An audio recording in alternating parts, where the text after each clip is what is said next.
কথায় বলে 10 চক্রে ভগবান ও ভূত বনে যান।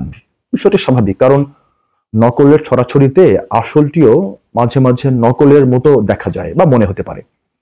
সাধারণ মানুষের জন্য তখন আসল এবং নকলের পার্থক্যটি ধরতে পারা সাংঘাতিক কষ্টকর ব্যাপার হয়ে দাঁড়ায়। কারণ একবার চুন খেয়ে মুখ পুড়েছে, তাই দই দেখলেই লেজ গুটিয়ে পালায়, আর নয়তো সবকটি দাঁত বের করে বানরের মতো ভেঙচি কেটে দইয়ের হাঁড়িটি ভেঙে ফেলে। কিন্তু চোখ থাকতেও অন্ধ সেই লোকটা বুঝতেই পারল না যে ওটা চুনের হাঁড়ি নয়, বরং দইয়ের হাঁড়ি ছিল। বিষ নয়, বরং অমৃতের পাত্র ছিল।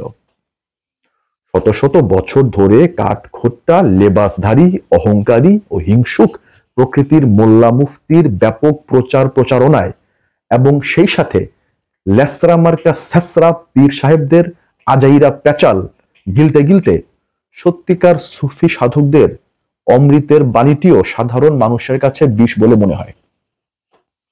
ইসলামের সৌন্দর্যটি একমাত্র সুফিদের কাছে পাওয়া যায়। সুফিরাই ইসলামের ধারক ও বাহক।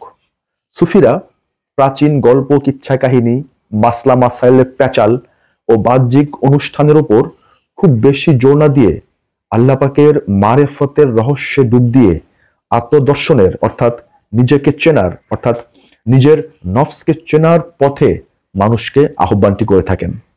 এই আহ্বানটি কোরআনের মূল এবং মুখ্য আহ্বান এবং একমাত্র আহ্বান।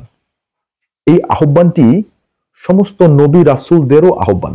বিভিন্ন ভাষায় প্রচারিত এই আহ্বানটি মহা সার্বজনীন, সত্য এবং সুন্দরতম আহ্বান।